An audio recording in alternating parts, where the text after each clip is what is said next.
우리 출애굽기 오늘 3장 5절의 말씀을 가지고 함께 말씀을 나누겠습니다. 함께 출애굽기 3장 5절 펴주시기 바랍니다. 출애굽기 3장 5절 함께 공독하시겠습니다. 하나님이 가라사대 시작. 하나님이 가라사대 이리로 가까이 하지 말라. 너의 선 곳은 거룩한 땅이니 그의 발에서 신을 벗어라. 이 출애굽기 3장의 경험은 우리가 익히 잘 아는 그런 내용이 되겠습니다. 모세가 호렙산 아래 광야를 지나 하나님을 만나는 장면입니다. 당시 모세의 나이가 몇 살인지 아십니까? 80살이 됐습니다. 12살까지는 어머니와 함께 살았고 40살까지는 애굽의 궁정에서 살았어요. 그리고 지난 40년은 광야에서, 미디안 광야에서 살았었습니다. 40년 전에 모세는 동족을 구하기 위해서 구하려다 사람을 어떻게 했어요? 사람을 죽였습니다. 그래서 한순간 애굽의 왕자가 살인범이 돼서 도망을 쳐야 했습니다. 애굽의 모든 사람이 알던 비범했던 사람이 이제는 아무도 모르는 정말 평범한 사람이 되었습니다. 이전에는 한마디 말로 천하를 호령했던 사람이 이제는 양 한 마리 섬기느라고 땀을 흘리며 살아야 했습니다. 그런 모세에게 하나님께서 나타나서 말씀을 하셨어요. 창세기 3장 1절과 2절에는 출애굽기 3장 1절과 2절에는 이렇게 기록되어 있습니다. 모세가 그 장인 미디안 제사장 이드로의 양무리를 치더니 그 무리를 광야 서편으로 인도하여 하나님의 산 호렙에 이르매 여호와의 사자가 떨기나무 불꽃 가운데서 그에게 나타나시니라. 그가 보니 떨기나무에 불이 붙었으나 뭐하지 않았어요? 사라지지 아니하는지라. 1절과 2절의 내용은 이렇게 정리할 수 있겠습니다. 하나님 우리의 걸음을 인도하시나요? 하나님 우리의 발걸음을 인도하세요. 그리고 우리에게 나타났습니다. 그런데 우리를 인도해 주신 하나님의 이제 섭리와 인재는 언제 나타나시냐면 모세의 삶을 보니까 모세의 일상의 삶에 나타나신다는 거예요. 모세의 직업이 뭐였죠? 당시에 아버지 장인어른의 양을 치는 목자였습니다. 목자가 뭐하고 있을 때요? 양머리를 치고 있을 때 하나님께서 나타나셨어요. 하나님께서는 오늘 우리에게도 우리의 일상의 삶의 한가운데 나타나실 가능성이 높습니다. 두 번째는 하나님은 꺼지지 않는 떨기나무 불꽃처럼 우리 주변을 언제나 꺼지지 않는 불꽃처럼 사라지지 않고 지켜주시는 분이에요. 3절과 4절은 이어서 이렇게 기록했습니다. 이에 가로되 내가 돌이켜가서 이 큰 광경을 보리라. 떨기나무가 어찌하여 타지 아니하는고 하는 동시에 여호와께서 그가 보려고 돌이켜오는 것을 보십니다. 하나님이 떨기나무 가운데서 그를 불러 가라사대 모세야 모세야 하시니 그가 가로되 내가 여기 있나이다 대답을 합니다. 3절과 4절의 내용은 우리에게는 하나님을 향한 거룩한 호기심이 필요하다는 거예요.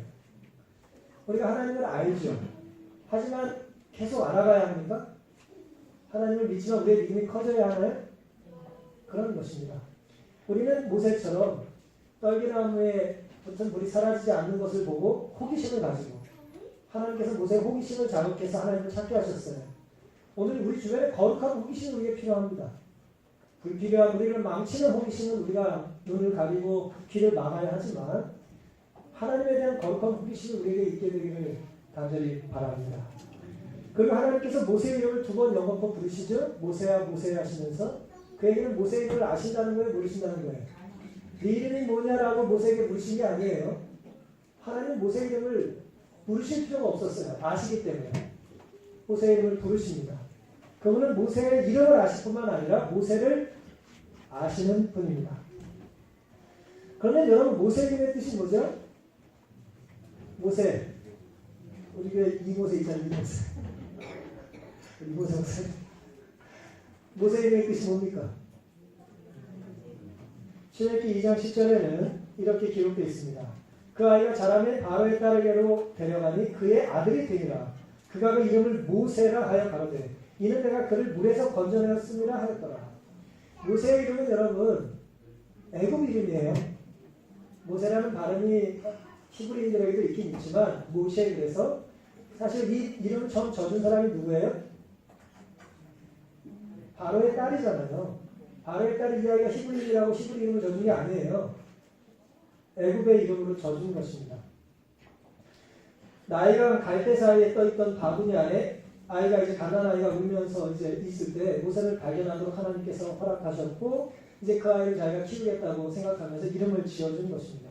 물론 히브리어의 모셰라고 하는 말은 마샤라는 말, 건져내다라고 하는 말에서 파생된 말이라 건져냄을 받은 자라는 뜻이기도 해요. 하지만 바로의 딸은 그런 의미로 부른 것이 아니죠. 메스 혹은 메수라고 하는 이제 말에서 나온 이제 애굽의 말로는 아이와 가난아이, 출생한 자 그런 뜻이에요. 아들이라는 뜻입니다. 이것이 더 이제 그렇게 이해하는 것이 합리적인 이유는 사실은 애굽에는 모세라는 이름으로 불리는 이름이 많았어요. 여러분도 이렇게 들어보셨을 겁니다. 아모세 혹시 들어보셨나요? 경사책을 좋아하시는 분들은 들어보셨을 겁니다. 그리고 투투모세 들어보셨나요? 안 들어보셨어요? 이제 들어보세요. 라모세 들어보셨나요 혹시? 네, 괜찮습니다. 이 앞에 붙은 말 있죠. 모세 이름 앞에 붙은 말은 뭐냐면 신들의 이름이에요. 무슨 얘기냐면 그 신의 아들이라 그런 뜻이에요. 라모세는 나의 신의 아들이라는 뜻이에요. 람세스 태양신의 아들이라는 얘기입니다. 아모세는 달신의 아들이라는 얘기예요. 투투모스 투투신의 아들이라는 얘기예요. 따라서 이 애굽에서 모세라는 이름은 뭐 아무나 붙이는 이름은 아니었겠죠. 이제 왕가에서 불려지는 그런 이름이었던 것입니다. 왕족이니까. 그래서 우리 학자들은 추정하기를 모세의 이름 앞에 당연히 어떤 신의 이름이 붙었을 거라고 생각을 해요. 근데 그 신의 이름을 우리가 알 길은 없고 추정하는 것입니다. 뭐 나일강의 신의 아들이라고 불렸을 수 있겠죠. 추정을 몇 가지 하기도 합니다. 어쨌든 중요한 것은 일반적으로 이제 모세라고 줄여서 불렀는데 히브리서 11장 24절에는 모세가 장성하여 바로의 공주의 아들이라 칭함을 뭐 했다고 했어요? 거절했다는 말씀이 있어요. 바로의 공주의 아들이라는 이름을 거절한 것입니다. 예를 들어 아들이 아버지랑 사이가 안 좋으면 뭘 바꿔요? 막 아버지도 바꿔주고 싶어 하지만 아들이 자원해서 저는 이제 아닙니다. 이렇게 말을 하는 경우들이 있단 말이에요. 모세가 자기를 키워준 어떻게 보면 키워준 바로의 공주의 아들이라는 이름 어쨌든 모세 앞에 붙었던 그 애굽의 그 신의 이름을 뭐하길 원했어요? 떼어내기를 원했다는 거예요. 스스로. 아주 감동적인 이제 기록이 아닐 수가 없는 것입니다. 모세가 어떻게 해서 바로의 공주의 아들이라고 하는 그런 불림을 거절할 수 있었을까? 어떻게 그럴 수 있었을까요? 어머니의 교육 때문입니다. 이세 부자선지의 기록에 의하면 이렇게 이제 모세의 어머니의 교육을 이렇게 기록해 놓고 있습니다. 어머니는 자녀들이 아주 어렸을 때에 그들을 교육하고 훈련시켜 그리스도인으로 만드는 것을 그들의 목표로 삼아야 한다. 부모의 목표가 뭐가 되어야 된다고요? 다시 읽습니다. 부모들은 자녀들이 아주 어렸을 때에 그들을 교육하고 훈련시켜 그리스도인으로 만드는 것을 그들의 목표로 삼아야 한다는 것입니다. 하나님 우리에게 자녀를 맡기신 이유가 뭐라고요? 이 목표를 성취시키라고 우리에게 맡기신 거예요. 이 자녀를 그리스도인으로 만들라고 우리에게 맡기셨다는 거예요. 그들은 이 세상 왕국의 보좌를 상속할 후계자로서가 아니라 모세요. 애굽 왕족으로서 애굽의 이제 피란세 주인으로 살다가 가라고 그를 하나님께서 보내신 것이 아니고 무궁한 세월을 통해 다스릴 하나님의 나라의 왕들로서 교육하도록 특별히 어머니들에게 위탁했다 했습니다. 아버님들은 모두 다행이다 그렇게 생각하죠. 요즘 어머니와 아버지의 일이 따로 없어요. 이제 하나님이 우리를 부모로 부르신 이유는 혹은 성도로 부르신 이유는 우리를 통해서 이 세상의 왕국, 이 세상의 후계자로 적합한 사람으로 키우라고 우리에게 그런 기회를 주신 것이 아니라 영원한 세월을 통하여 다시 하나님의 나라의 왕들로 키우기 위하여 우리에게 그런 특권을 허락해 주셨다는 것입니다. 여기 부모님 여러분들 계시죠? 아직 자녀들이 어릴수록 이제 더 가능성이 높은 거예요. 이런 하나님의 말씀과 또 이 사명을 잊지 않고 사시기를 간절히 바랍니다. 그리고 자녀들이 이제 너무 커가지고 부모님 말을 잘 듣지 않을 때가 됐더라도 우리 말을 잘 듣지 않아도 하나님의 음성을 구별해 드릴 수 있도록 우리는 기도를 멈추지 말아야 합니다. 하나님께서 언제 역사하시고 언제 그들의 마음을 두드리실지 모르기 때문에 우리는 끊임없이 기도하며 살아야 되는 것입니다. 왜냐하면 어차피 육신의 부모가 자녀를 책임질 수는 없고요. 하늘 아버지께서 우리를 책임져 주셔야 되지 않겠습니까? 우리가 끊임없이 부모로서의 도리를 다해야 되는 것이죠. 어쨌든 모세는 12살까지 그 어머니에게 받은 유대인으로서 히브리인으로서의 교육을 잊지 않아서 이제 어떻게 이제 히브리 사람들을 애굽의 압제로부터 구원해야 되는지에 대한 그런 확신을 가지고 장성하여 바로의 딸의 아들이라고 하는 이름, 모세 앞에 붙었던 애굽의 신의 이름을 떼어낼 수 있었다는 것입니다. 어쨌든 이런 배경 안에 모세가 40년 40살 됐을 때 사고를 쳤고 지난 40년 동안 광야에서 목자로 살았던 것입니다. 그리고 이제 우리 주제 성경적으로 다시 돌아가면 이제 80살이 되었을 때 하나님께서 그를 호렙산으로 부르시고 친히 그의 이름을 부르신 것입니다. 그리고 들려주신 말씀이에요. 하나님이 가라사대 이리로 가까이 하지 말라. 하나님 참 특이하세요. 부르셔놓고 가까이 하지 말랍니다. 그리고 너의 선 곳은 뭐라 그랬어요? 거룩한 땅이니 너의 발에서 뭐하라? 신을 벗으라 그랬어요. 공교롭게도 저는 이제 가는 교회마다 신을 벗는 교회에서 목회를 하고 있습니다. 서울중앙교 2년 때로는 20년 가까이 신을 벗는 교회에서 목회를 하고 있어요. 아주 정서적인 교회에서 제가 목회를 하고 있습니다. 근데 어느 이제 이름 좋은 집사님께서 신만 벗으면 안 된다는 거예요. 기도할 때 무릎을 꿇으라는 것입니다. 물론 우리가 일반적으로 한국인의 정서 속에 무릎을 꿇고 기도를 드리지만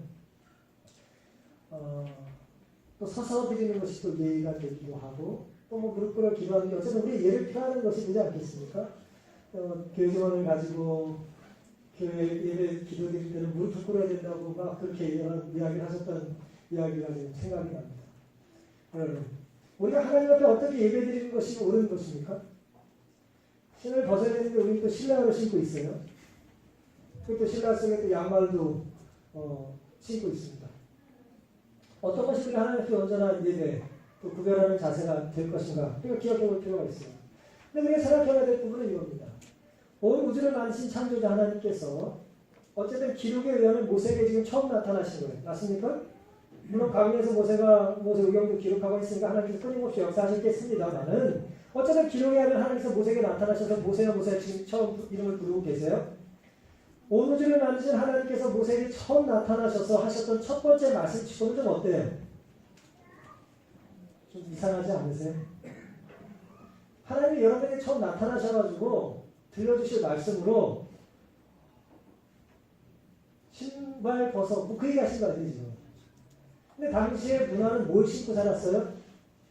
샌들을 신고 살았어요. 가죽 샌들 같은 거 신고 살았어요. 뭐 파피루스나 가죽으로 만든 신을 신고 살았다고 합니다.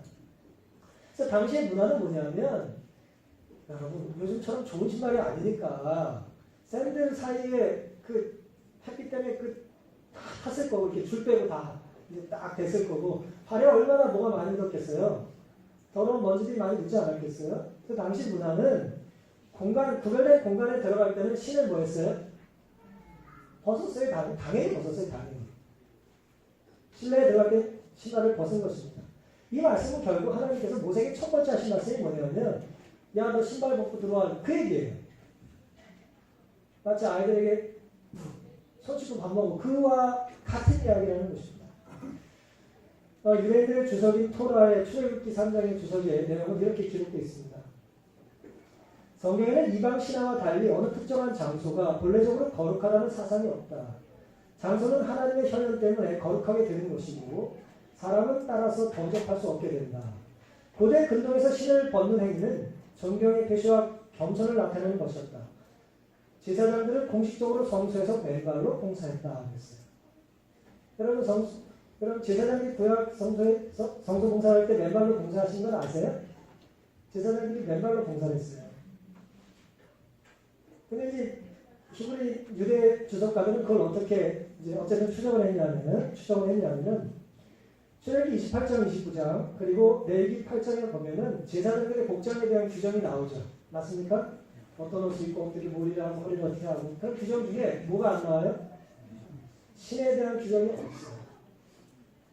따라서 신은 아무거나 신어도 된다가 아니라 신은 신지 말라는 의미로 해석을 하는 거예요. 하여튼 그렇게 기록하셨고 실제로 이제 제사장들은 맨발로 봉사를 했습니다. 원교추석 출애굽기 3장 5절에는 신전, 궁전 또는 개인 주택에까지도 거기에 들어갈 때 신을 벗는 것이 근동 지역의 보편적인 관습이었다고 말하고 있습니다. 신이나 샌들은 먼지나 다른 불결한 것이 묻기 때문에 동양적인 경건한 생각으로는 정결한 혹은 거룩한 곳에 신을 신고 들어가는 것은 심지어 신성 모독이라고 생각했다는 거예요. 그럼 지금도 이제 이슬람 사람들이 사원에 들어가거나 힌두교 사원 같은 데 들어가다 보면 어떻게 되냐면 신을 벗어야 돼요. 아니면 신발 주머니를 신든지 이렇게 밖에서 입던 거를 안에 들어갈 때는 신지 못하도록 이제 이렇게 합니다. 하나님께서 나타나셨으니 당연히 그곳은 어떤 곳이 됩니까? 당연히 거룩한 곳이 되는 거예요. 그렇다니 거룩하게 딴 이유가 아니라 하나님께서 그곳에 나타나셨기 때문이에요. 맞습니까? 그러니 하나님 나타나셨으니 거룩한 곳이 되는 건 맞는 것이고 그 거룩한 하나님의 임재 앞에서는 당연히 뭐가 어울려요? 신발을 벗는 것이 어울리다는 얘기예요. 어울리다는 것입니다. 근데 여러분 구약 시대에는 신을 벗고 살았던 두 부류가 있었습니다. 첫 번째 부류 제가 지금 말씀드렸죠. 누구였어요? 제사장들. 신을 벗었어요. 성소 봉사 중에. 또 하나의 부류가 있습니다. 뭔지 아세요? 종들이 신을 신지 않았어요. 종들은 신이 없었어요. 어쨌든 이 말씀은 전혀 다를 것 같은 두 부류. 영적으로 하나님과 교통하고 중보하는 제사장들과 정말 허드렛 일을 하는 바닥에 일을 하는 종들의 모습이 누구 보기엔 똑같아요? 하나님 앞에서는 차이가 없다는 의미가 될 수 있겠죠. 또 하나님이 모세를 어쨌든 제사장처럼 불렀지만 어떤 제사장이 어떤 마음의 제사장?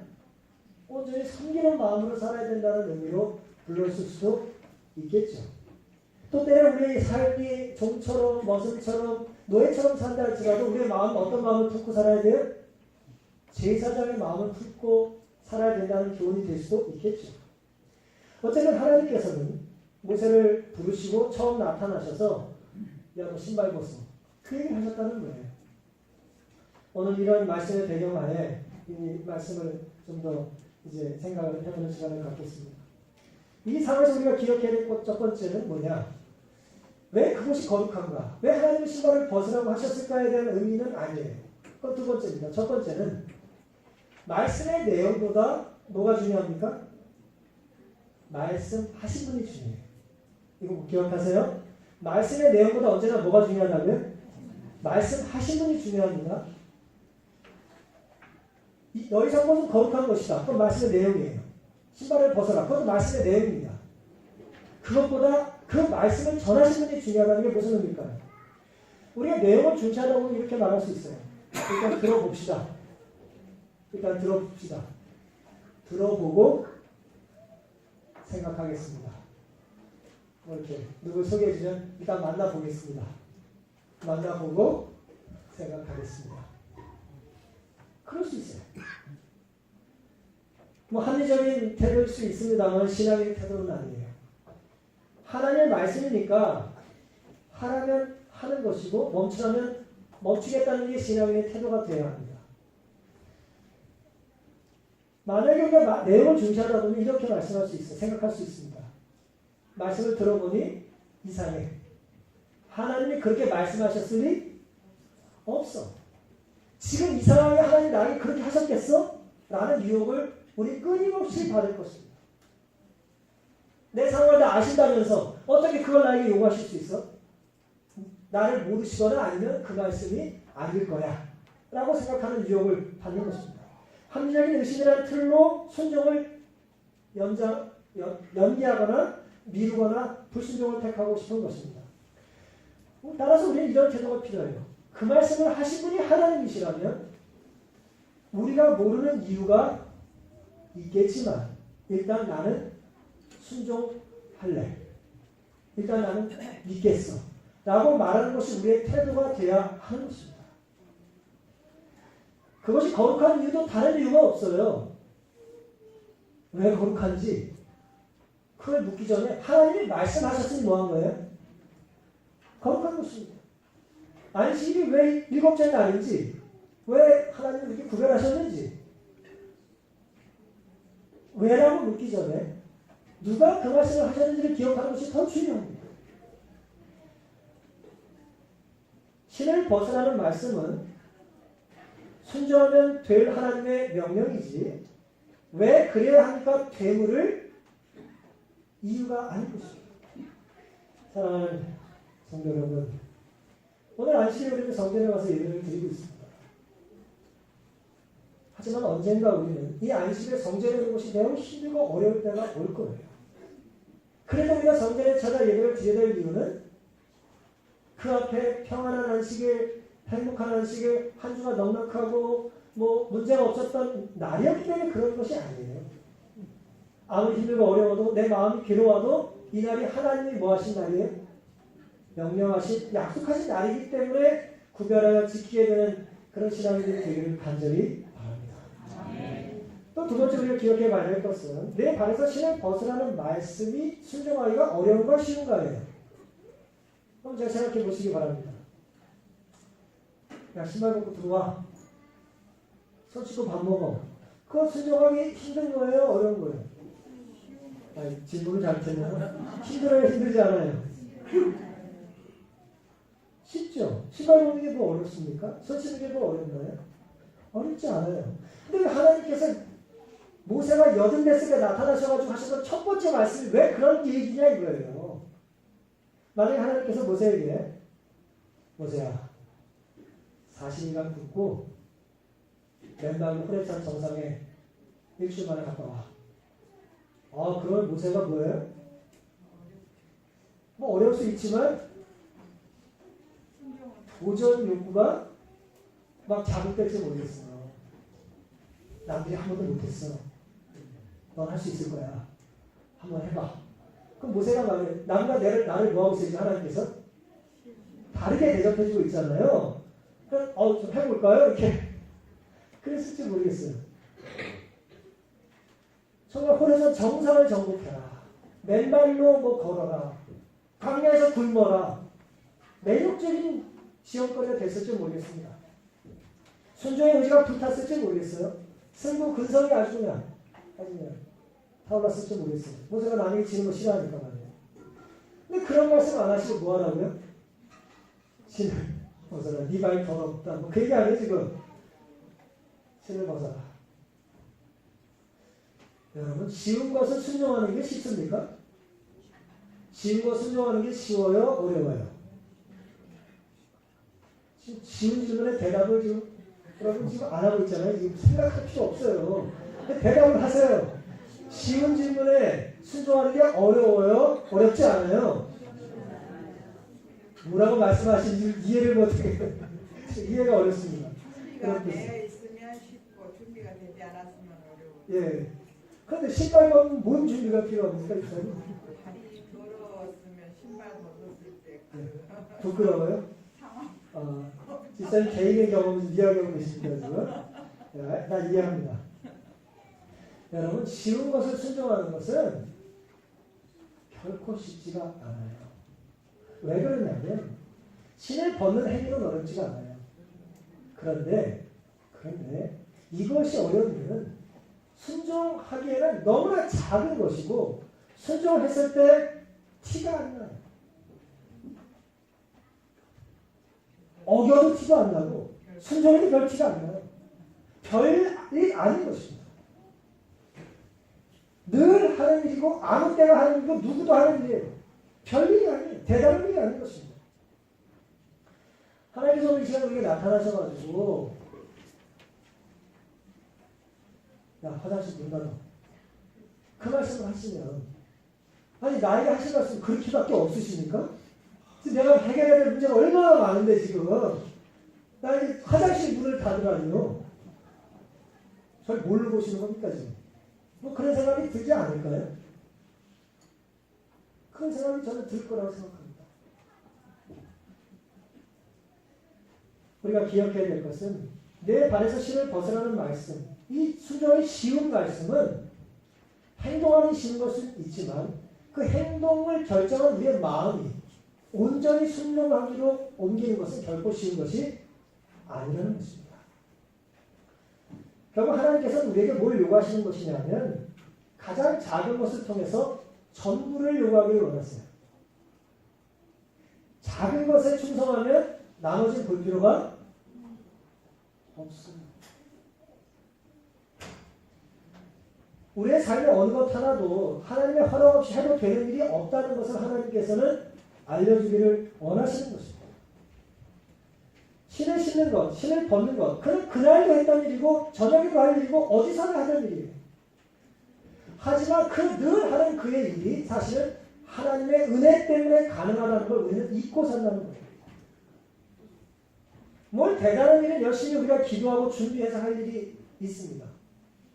선교 100주년 기념, 예를 들어 저희 교회가 이제 40년 좀 넘은 것 같은데요. 한 50주년 기념 예배 전교인이 모여가지고 준비할 수 있어요. 열심히 멋있게 우리가 특창 준비하고 뭐 교회 대청소하고 할 수 있습니다. 살아보면요. 그런데 그런 거창한 걸 준비하는 것보다 힘든 게 뭔지 아세요? 늘 있는 매주의 예배에 제때오는 거예요. 그게 더 힘들어요. 늘 하는 일, 거기서 봉사하시고 늘 하는 일, 수금하시고 늘 하는 일, 앉아서 시작할 때 기도하고 또 찬양하는 그 일이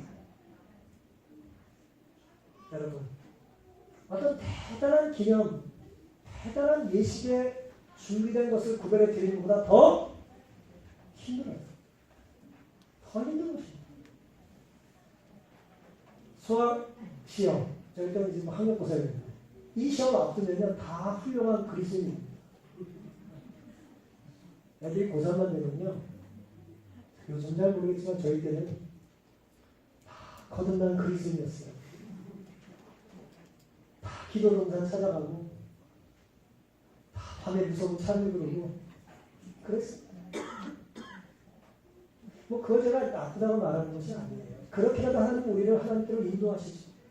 하지만 정작 힘든 건 뭔가? 정작 힘든 것은 다 아는 시험 퀴즈 볼 때 기도하는 거예요. 뭐 눈 감고도 할 수 있는 일. 주부들 쌀 씻을 때 그때 기도하는 거예요. 남자분 운전하실 때 늘 출퇴근하는 길을 운전할 때 그때 기도드리는 것이 힘들다는 거예요. 너무나 익숙한 작은 일, 눈에 띄지 않는 일을 하며 우리가 하나님을 의지하는 것은 결코 쉬운 일이 아닙니다. 그런데 하나님은 그런 상황에서 나를 의지할 때 네가 진짜 신앙인이라고 말씀하고 계신 것입니다. 하나님은 모세가 신을 벗는 작은 일 하나부터 하나님의 뜻대로 살기를 원하셨던 것입니다. 우리는 혹 작은 일에는 내가 장악하고 조종하고 큰 일만 하나님을 찾지는 않습니까? 매일의 밥상은 내 마음대로 차리면서 특별한 날 특별 손님을 대접할 때만 갑자기 기도하지는 않느냐는 거예요. 척개물 이야기 우리가 잘 압니다. 평상시 엄마의 잔소리를 안 들어요. 근데 뭐는 들어요? 뭐는 들었어요?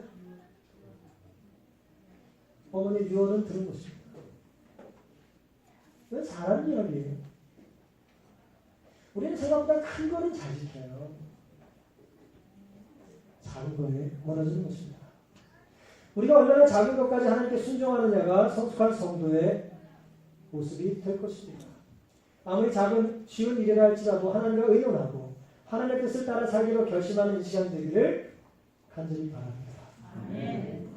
작은 것에 충성하는 것이 왜 그토록 중요할까? 예수님께서는 그것이 곧 나에게 하는 것이기 때문이라 말씀하셨습니다. 제가 소박한 삶이라는 책을 읽다 보니까 르네 프라이 교수라고 하는 분이 바젤 대학 교수라는데 이분이 조사를 한 게 있더라고요. 그 조사의 내용을 읽었습니다. 이 책이 나온 지는 벌써 한 30년 된 책입니다만 당시 독일의 선진국에서는 사람이 태어나 죽을 때까지 10,000가지의 상품을 소비한대요. 10,000개를 쓰래, 10,000개를.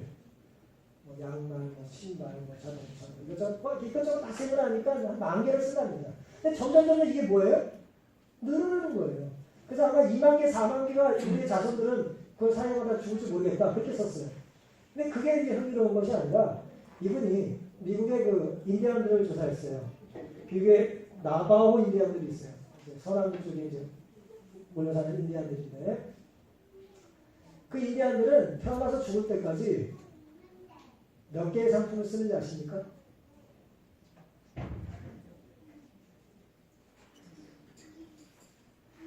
25개가 필요합니다.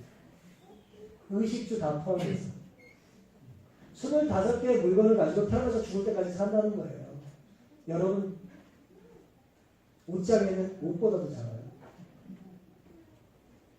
정말 단순하게 살죠? 그렇죠? 그런데도 살 수 있어요, 없어요? 살 수 있다는 거예요. 옷 한 벌에 밥그릇 하나에 그러다 보면 25개는 된다는 거예요. 집에 여러분. 그럼 모세는 어떤 부류였을까요? 선진국에 10,000개 정도 사용할 부류였을까요? 아니면 인디아처럼 25개 정도면 족한 부류였을까요? 당연히 후자는 아니었겠어요? 그렇죠? 25개밖에 없는 것 중에 하나님께서 마지막 하나를 요구하시는 거예요. 어떻게 보면 엄청난 걸 요구하는 것일 수도 있고 그것까지도 나에게 구별하라는 의미가 되는 것이죠. 모세의 신발은 그가 목자로 살았던 연륜만큼 닳고 낡았을 것입니다. 그 냄새나는 발, 뭐가 많이 묻었겠어요? 당연히 양의 배설물이 제일 많이 묻었었겠죠. 어쨌든 그 친숙하고 어쨌든 그것조차도 하나님께서는 요구하시는 것입니다. 필요 없으니까 버려라라고 하는 의미가 될 수도 있지만 그것까지도 나에게 구별해라는 의미가 될 수도 있는 것입니다. 결국 주님께서는 오늘 우리에게 여전히 너희도 벗어야 할 신발이 있다는 질문을 하고 계신 거예요. 내 전 삶의 주인으로 모시고 예수님만 우리의 일상의 가장 작은 일부터 큰 일까지 은은하며 사는 그런 친밀한 우리의 삶의 주인으로 모시기를 결심하는 이 시간 되기를 간절히 바랍니다. 습관적으로 하는 일에 너무나 단순하고 당연한 일에 이제는 주님에 따라 살겠다는 순종의 습관을 다시 한번 키워보시지 않겠습니까? 우리의 삶이 매 순간 하나님과 교통하고 그리하여 우리의 선 곳이 거룩한 땅 위에서의 발걸음이 될 수 있기를 바라는 것입니다. 우리에게 신을 벗으라고 말씀하시는 하나님을 시편 84편 11절에는 이렇게 기록하고 있습니다. 여호와 하나님은 해요 방패시라. 여호와께서 은혜와 영화를 주시며 정직히 행하는 자에게 좋은 것을 아끼지 아니하실 것이라고 했어요. 다시 말씀드리면 정직히 행한다는 것은 하나님의 말씀에 그대로 순종하는 사람을 얘기하는 것이죠. 맞습니까? 정직한 그리스도인은 다른 그리스도인이 아니에요. 하나님 모든 하는 그리스도인이 정직한 그리스도인입니다.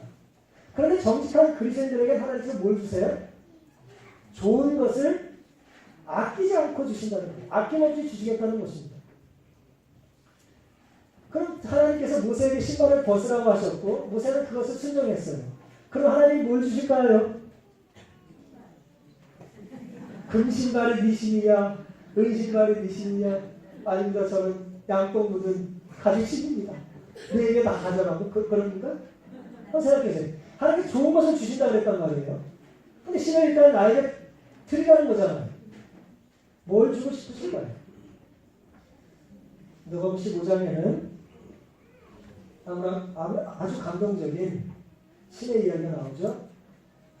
누가복음 15장 22절에 탕자의 아버지가 탕자를 맞이할 때 장면입니다. 아버지는 종들에게 이르되 제일 좋은 옷을 내어다가 입히고 손에 가락지를 끼우고 따라해 주시기 바랍니다. 발에 신을 신기라. 집 나간 아들은 거지가 됐죠. 그것도 상중하 중에 상거지가 됐습니다. 집에 돌아올 때 경상도말로 거지 발사기 같은 거 신고 있었던지 맨발인지 전혀 잘 모르겠지만 아버지는 그 발에다 뭘 신겨줘요? 신발을 신겨줍니다. 하나님이 모세에게 신을 벗으라고 하실 때는 너는 내 종이다.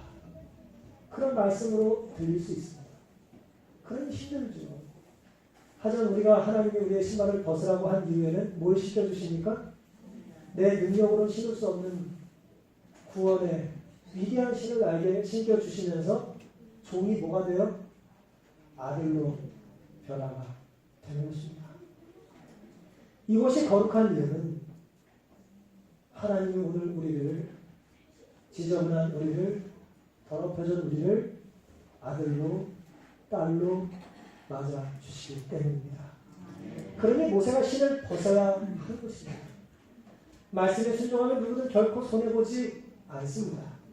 베드로전서 2장 9절 오직 너희는 택하신 족속이요 왕 같은 제사장들이요 거룩한 나라요 그의 소유된 백성이니 이는 너희를 어두운 데서 불러내요 신발을 벗게 하시고 그의 귀한 빛에 새로 신겨주신 신발을 신고 들어가게 하신 자의 아름다운 덕을 선전하게 하려 하시냐 그랬습니다.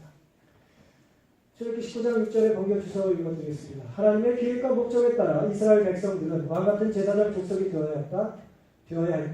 악한 세상에서 그들은 도덕적, 영적 왕들이 되어 죄의 세상을 이기는 자들이 되어야 했다.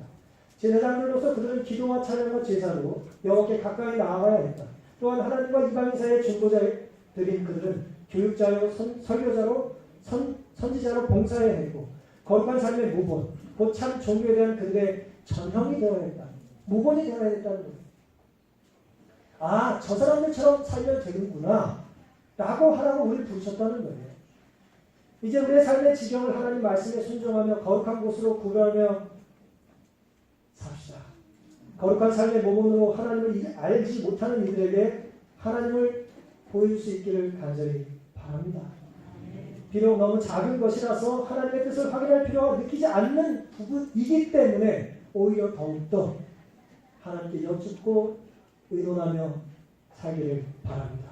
고린도서 10장 31절 그런즉 너희는 먹든지 마시든지 무엇을 하든지 다 하나님의 영광을 위하여 하라. 여러분 먹고 마시는 일은 너무나 작은 일이에요. 누구나 하는 일입니다. 본능으로 할 수 있는 일이죠. 맞습니까? 근데 우리가 먹고 마시는 너무나 자연스러운 일을 할 때 우리가 하나님을 인정해야 되는 거예요. 무엇을 하든지 너무나 쉽고 편해서 얼마든지 할 수 있는 그 일을 할 때마다 누구에게 여쭈자? 하나님께 여쭈며 사시기를 바랍니다. 하나님의 영광은 하나님의 뜻대로 사는 자에게 드러나게 될 것입니다. 내가 하려는 일이 하나님께 영광이 되는지를 물으며 살아야 합니다. 내가 하지 않으려는 이유가 과연 하나님께 영광이 되는지도 여쭈셔야 합니다. 우리의 신앙이 하나님 앞에 섰던 호렙산의 모세처럼 전부를 하나님께 구별하고 하나님께 연결될 수 있기를 간절히 바라는 것입니다. 한 주간 우리가 살게 될 지경, 우리의 땅이 거룩한 땅이 되어 그 땅에 어울리는 순간마다 하나님께 영광 돌리는 하나님이 신겨주시길 원하는 신을 신고 혹은 신을 벗는 그런 순종의 생애가 우리 모두의 삶이 되기를 바라면서 오늘 말씀을 마치겠습니다. 아멘.